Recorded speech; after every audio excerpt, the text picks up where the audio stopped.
इस कहानी की शुरुआत होती है ट्रांसिल्वेनिया से। वहाँ एक बहादुर और न्यायप्रिय राजा था जिसका नाम था व्लाड। अभी बहुत बड़ी उम्र का नहीं था, लेकिन अपनी बहादुरी और समझदारी की वजह से वो अपनी प्रजा का चहेता राजा बन चुका था। एक दिन व्लाड अपने साथियों के साथ जंगल का मुआयना करने निकलता है। तभी उसे जंगल में एक सैनिक का हेलमेट मिलता है। हेलमेट देखकर वो समझ जाता है कि यह उसके दुश्मन देश का सैनिक है। यह साफ था कि दुश्मन का कोई जासूस था। वो सरहद के अंदर घुस आया था। व्लाड को शक होता है कि दुश्मन किसी बड़े हमले की तैयारी कर रहा है। उसे लगता है कि जासूस उसके राज्य के सबसे ऊंचे पहाड़ पर छुपे हुए हैं। इसीलिए वो फौरन अपने 2 भरोसेमंद साथियों के साथ उस पहाड़ की तरफ निकल पड़ता है। कुछ देर बाद वो पहाड़ों के अंदर बनी गुफाओं में दाखिल होते हैं। उनका मकसद था दुश्मन के जासूसों को ढूंढकर मार देना। लेकिन वहाँ उनका सामना किसी इंसान से नहीं, बल्कि एक खतरनाक राक्षस से होता है। वो एक वैम्पायर था। व्लाड और उसके साथी उस राक्षस से लड़ने की कोशिश करते हैं, लेकिन वो इतना ताकतवर था कि कुछ ही पलों में उसने दोनों सैनिकों को बेरहमी से मार डाला। वैम्पायर ने उन्हें बुरी तरह कुचल दिया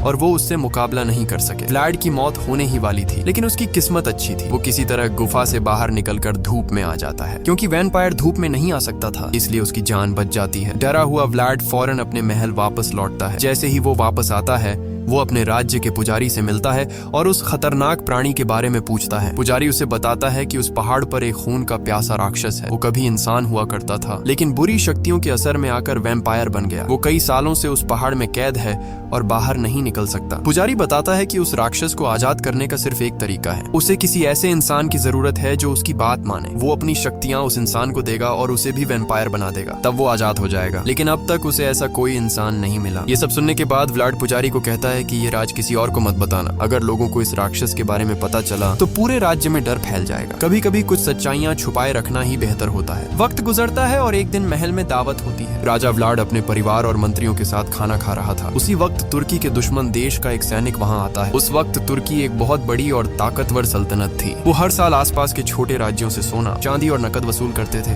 बदले में तुर्की उन राज्यों पर हमला नहीं करता था। व्लाड का राज्य भी उन्हीं राज्यों में से एक था। हर साल उसे तुर्की को बड़ी मात्रा में सोने और चांदी के सिक्के देने पड़ते थे ताकि उनकी विशाल सेना ट्रांसिल्वेनिया पर हमला न करे। इस बार तुर्की के सैनिक को सोना चाहिए था। वो सिक्के लेने आया था, लेकिन उसकी एक और मांग भी थी। उसने कहा कि उसे जवान लड़कों की भी जरूरत है। वो उन बच्चों को अपने साथ ले जाएगा, उन्हें सैनिकों की तरह तैयार करेगा और अपनी सेना का हिस्सा बनाएगा। ये सुनकर व्लाड का चेहरा बदल जाता है। वो कहता है कि वो अपने लोगों को नहीं देगा। ये पुरानी परंपरा बहुत पहले खत्म हो चुकी है। सिक्के लेना हो तो लो, लेकिन मेरे राज्य के बच्चों को हाथ मत लगाओ। वो यह भी कहता है कि इस बार वो खुद तुर्की के राजा से बात करेगा। कुछ दिन बाद व्लाड तुर्की के ताकतवर सुल्तान महमद से मिलने जाता है। उसे उम्मीद थी कि राजा इस मसले का कोई हल निकालेगा, लेकिन ऐसा नहीं होता। महमद साफ कह देता है कि उसे 1000 लड़के चाहिए और यह फैसला नहीं बदलेगा। इतना ही नहीं, वो व्लाड के बेटे का नाम भी उस लिस्ट में शामिल कर लेता है। जैसे ही व्लाड को अपने बेटे का नाम सुनाई देता है, उसके अंदर गुस्से की आग भड़क उठती है। वो बखूबी जानता था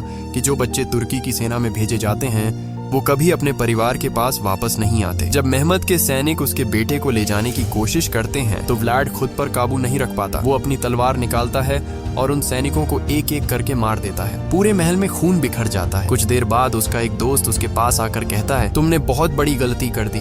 तुमने महमद के आदमियों को मार दिया। अब वो जरूर बदला लेगा। वो अपनी विशाल सेना लेकर आएगा और हमारे पूरे राज्य को तबाह कर देगा। लेकिन व्लाड शांत आवाज में जवाब देता है, मैं अपने देश की रक्षा का रास्ता ढूंढ लूंगा। ये कहकर वो अपने घोड़े पर सवार होकर उस पहाड़ की तरफ निकल पड़ता है जहां उसने उस खतरनाक वैम्पायर को देखा था। कुछ देर बाद वो फिर से उसी गुफा तक पहुंच जाता है। वहां वैम्पायर उसका इंतजार कर रहा था। इस बार व्लाड उससे लड़ने नहीं आया था, वो मदद मांगने आया था। वो कहता है, मैं अपने देश, अपने परिवार और अपने लोगों को बचाना चाहता हूँ। मेरे सामने ऐसी सेना आने वाली है जिसे मेरी छोटी सेना कभी नहीं रोक सकती। दूसरी तरफ वैम्पायर भी किसी ऐसे इंसान की तलाश में था जो उसकी शक्तियां कबूल कर सके। दोनों को एक दूसरे की जरूरत थी। वैम्पायर अपना हाथ काटता है और उसका खून एक कटोरे में भरता है। फिर वो व्लाड से कहता है, अगर तुमने यह खून पी लिया तो मेरी सारी शक्तियां तुम्हारे अंदर आ जाएंगी। तुम इतने ताकतवर बन जाओगे कि हजारों सैनिक तुम्हारा कुछ नहीं बिगाड़ सकेंगे। लेकिन उसकी एक शर्त भी है। वो कहता है कि खून पीने के बाद व्लाड 3 दिनों तक वैम्पायर रहेगा। अगर इन 3 दिनों में उसने किसी इंसान का खून नहीं पिया तो चौथे दिन वो फिर से एक सामान्य इंसान बन जाएगा। लेकिन अगर उसने एक बार भी किसी इंसान का खून पी लिया तो वो हमेशा के लिए वैम्पायर बन जाएगा और वैम्पायर इस श्राप से मुक्त होकर आजाद हो जाएगा। व्लाड के सामने अपने देश को बचाने के सिवा और कोई रास्ता नहीं था। वो बिना ज्यादा सोचे ये सौदा कबूल कर लेता है। वो कटोरा उठाता है और सारा खून पी जाता है। जैसे ही खून उसके जिस्म में जाता है, उसकी नसों में एक अजीब सी ऊर्जा दौड़ने लगती है। उसके जिस्म में असहनीय दर्द फैल जाता है और वो वो बेहोश होकर जमीन पर गिर जाता है। कुछ देर बाद उसकी आंखें खुलती हैं। अब वो जंगल में लेटा हुआ था। जैसे ही वो उठता है उसे महसूस होता है कि उसके अंदर कुछ बदल गया है। उसकी ताकत कई गुना बढ़ चुकी थी। उसकी रफ्तार इतनी तेज थी कि वो इंसानी आंखों से तेज दौड़ सकता था। सैकड़ों चमगादड़ उसके इर्द गिर्द मंडराने लगते हैं और उसे महसूस होता है कि वो उन्हें काबू कर सकता है। व्लाड समझ जाता है कि वो अब इंसान नहीं रहा, वो वैम्पायर बन चुका था। इसके बाद वो अपने महल वापस लौटता है, लेकिन उसी वक्त तुर्की के हजारों सैनिक उसके राज्य की सरहद में घुस चुके थे। वो तेजी से महल की तरफ बढ़ रहे थे। व्लाड अकेले महल से बाहर निकलता है। उसके सामने हजारों सैनिक खड़े थे, लेकिन अब व्लाड पहले वाला इंसान नहीं था। वो बिजली की रफ्तार से दुश्मनों के बीच पहुंच जाता है। वो अपनी तलवार, भाले और नंगी ताकत से सैनिकों को मारने लगता है। जहां जहां से वो गुजरता है लाशों के ढेर लग जाते हैं। कुछ ही देर में हजारों सैनिक मारे जाते हैं। जो सेना पूरे राज्य को तबाह करने आई थी वो अकेले व्लाड के सामने टिक नहीं सकी। जब वो महल वापस आता है तो उसके साथी हैरान रह जाते हैं। वो पूछते हैं, तुमने यह कैसे किया? लेकिन व्लाड सिर्फ इतना कहता है, मुझसे इस बारे में कोई सवाल मत करो। उसके वैम्पायर बनने का राज अभी भी सबसे छुपा हुआ था। तुर्की में सुल्तान महमद को खबर मिलती है कि ट्रांसिल्वेनिया ने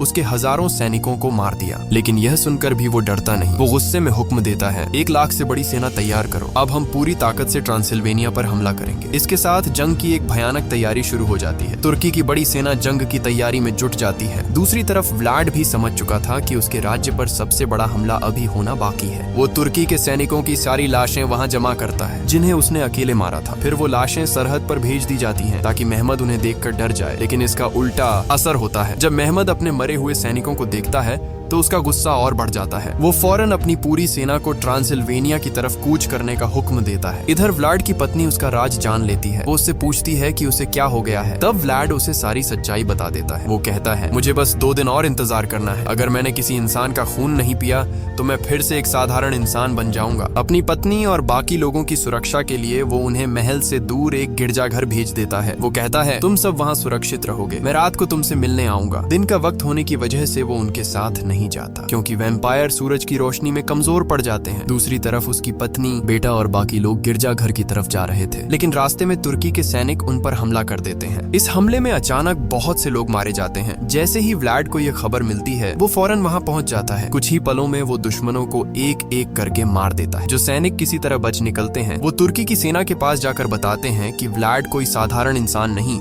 बल्कि एक भयानक वैम्पायर है। ये खबर आग की तरह फैल जाती है। अब तुर्की की सेना डरी हुई थी। बहुत से सैनिक व्लाड का सामना करने से डरते थे, लेकिन महमद बखूबी जानता था कि अगर उसके सैनिकों का हौसला टूट गया तो जंग जीतना नामुमकिन हो जाएगा। इसीलिए वो एक अजीब हुक्म देता है। वो अपने सैनिकों की आंखों पर पट्टी बंधवा देता है ताकि वो व्लाड को देख न सकें और उससे डरे नहीं। दूसरी तरफ गिरजाघर में मौजूद पुजारी को भी व्लाड का राज पता चल जाता है। धीरे धीरे राज्य के बाकी लोग भी जान जाते हैं कि उनका राजा अब वैम्पायर बन चुका है। ये सुनते ही लोग उससे डरने लगते हैं। जिन लोगों की रक्षा के लिए व्लाड ने अपनी इंसानियत दांव पर लगाई थी वही लोग अब उसे एक राक्षस समझने लगे। कुछ लोग उसे पकड़कर एक कमरे में बंद कर देते हैं और पूरे कमरे में आग लगा देते हैं। उन्हें यकीन था कि वो आग में जलकर मर जाएगा, लेकिन ऐसा नहीं होता। व्लाड की खाल जलती जरूर है, लेकिन उसकी शक्तियां उसे जल्दी ठीक कर देती हैं। कुछ देर बाद वो जलते हुए कमरे से बाहर निकल आता है। उसकी आंखों में गुस्सा साफ दिख रहा था। वो लोगों से कहता है, मैंने यह श्राप तुम्हारी रक्षा के लिए कबूल किया था। मैंने तुम्हारे लिए अपना परिवार और अपनी सामान्य जिंदगी दांव पर लगाई और बदले में तुम मुझे जिंदा जलाना चाहते हो। उसका गुस्सा बढ़ता जा रहा था, लेकिन तभी उसकी पत्नी उसके पास आती है और उसे शांत करती है। वो कहती है, लोग डरे हुए हैं, उन्हें वक्त दो, सब ठीक हो जाएगा। व्लाड किसी तरह खुद को संभाल लेता है, लेकिन उसी वक्त खबर आती है कि महमद की विशाल सेना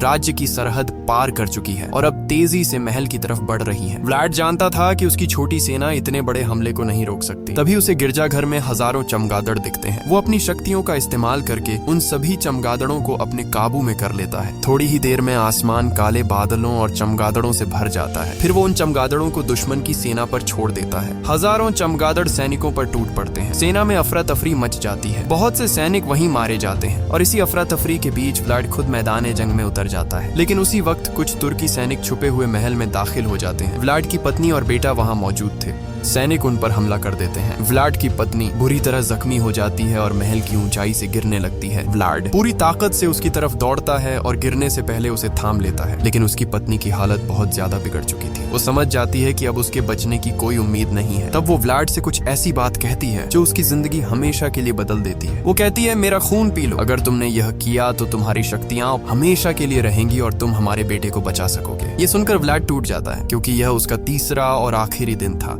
अगर उसने किसी इंसान का खून पी लिया तो वो हमेशा के लिए वैम्पायर बन जाता, लेकिन अगर उसने ये नहीं किया तो शायद उसका बेटा भी दुश्मनों के हाथों मारा जाता। अब उसके सामने ऐसा फैसला था जो उसकी तकदीर बदलने वाला था। व्लाड अपनी जख्मी पत्नी को गोद में लेकर बैठा था। उसकी आंखों से आंसू बह रहे थे। वो जानता था कि अगर उसने उसकी बात मानी तो वो हमेशा के लिए वैम्पायर बन जाएगा। लेकिन दूसरी तरफ उसका बेटा दुश्मनों की गिरफ्त में था और उसकी पत्नी की जिंदगी खत्म होने वाली थी। पत्नी को खोने के दर्द में व्लाड टूट गया। उसके पास और कोई रास्ता नहीं था। आखिरकार वो रोते हुए अपनी पत्नी की बात मान लेता है। वो उसकी गर्दन पर जख्म करता है और उसका खून पी लेता है। जैसे ही खून उसके जिस्म में पहुंचता है, उसका रूपांतरण हमेशा के लिए पूरा हो जाता है। अब वो कभी इंसान नहीं बन सकता था। उसी पल पुराना वैम्पायर अपने श्राप से मुक्त हो जाता है क्योंकि उसका सौदा पूरा हो चुका था। उसकी शक्तियां अब पूरी तरह व्लाड के अंदर आ चुकी थीं। पत्नी की मौत के बाद व्लाड का गुस्सा और दर्द एक साथ उमड़ पड़ते हैं। वो अपने मरे हुए साथियों के पास जाता है और उन्हें अपना खून पिलाता है। देखते ही देखते वो सब ताकतवर वैम्पायर बन जाते हैं। अब व्लाड अकेला नहीं था। उसकी अपनी वैम्पायर सेना तैयार थी। इसके बाद वो अपनी पूरी ताकत झोंक देता है। आसमान में लाखों चमगादड़ उड़ने लगते हैं। काले बादल सूरज को ढक लेते हैं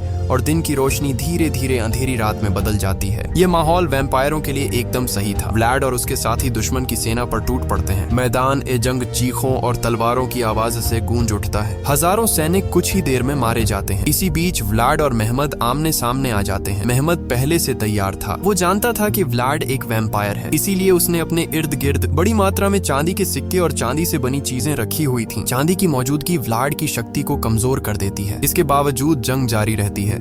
दोनों के बीच जमकर लड़ाई होती है। काफी देर तक तलवारें टकराती रहती हैं, लेकिन आखिर में व्लाड अपनी पूरी ताकत लगाकर मेहमद को हरा देता है और उसे मार देता है। मेहमद की मौत का कांटा निकल जाता है। जंग लगभग खत्म हो जाती है। इसके बाद व्लाड अपने बेटे को दुश्मन की कैद से आजाद करता है। वो उसे सुरक्षित बाहर ले आता है। फिर वो अपने साथियों से पूछता है, हम में से कितने बचे हैं? साथी जवाब देते हैं, तुम्हारे बेटे के सिवा कोई नहीं। अब समस्या यह थी कि उसके साथी वैम्पायर बन चुके थे। उन्हें खून की प्यास लगी थी। वो व्लाड के बेटे को मारकर उसका खून पीना चाहते थे। जब उनमें से एक वैम्पायर लड़का आगे बढ़ता है तो व्लाड उसे उठाकर मार देता है। यह देखकर बाकी सभी वैम्पायर पीछे हट जाते हैं। उसी वक्त गिरजाघर का पुजारी वहां पहुंच जाता है। व्लाड अपने बेटे को उसकी हिफाजत में सौंप देता है। अब व्लाड समझ गया था कि जब तक वैम्पायर जिंदा हैं, बेगुनाह लोगों की जान खतरे में रहेगी। इसलिए वो एक आखिरी फैसला करता है। वो अपनी शक्तियों का इस्तेमाल करके काले बादलों को हटा देता है। धीरे धीरे सूरज की किरणें जमीन पर उतरने लगती हैं। जैसे ही धूप वैम्पायरों पर पड़ती है, वो जलने लगते हैं। एक एक करके सभी वैम्पायर राख में बदल जाते हैं। व्लाड भी उन्हीं में से एक था। वो जानता था कि यह उसका आखिरी पल था, लेकिन उसे सुकून था कि उसका बेटा सुरक्षित है और उसका राज्य महफूज है। जंग खत्म हो गई। बाद में व्लाड के बेटे को ट्रांसिल्वेनिया का राजा बनाया गया। वो और अपने पिता की यादें आगे बढ़ती रहीं, लेकिन कहानी यहाँ खत्म नहीं होती। फिल्म के आखिरी सीन में कई साल बाद गिरजाघर का पुजारी व्लाड की कब्र पर आता है। उसके पास एक रहस्यमयी खून से भरा बर्तन होता है। वहाँ व्लाड को खून दिया जाता है और तब एक चमत्कार होता है। मरा हुआ व्लाड फिर से जिंदा हो उठता है। वो धीरे धीरे अपनी आंखें खोलता है। दुनिया बदल चुकी थी, जमाना बदल चुका था, लेकिन वैम्पायर राजा व्लाड एक बार फिर वापस आ चुका था। और इसी रहस्यमयी और जज्बाती अंत के साथ यह कहानी खत्म होती है। ऐसी और मजेदार वीडियोस के लिए रॉकी एक्सप्लेन को सब्सक्राइब और लाइक करना न भूलें।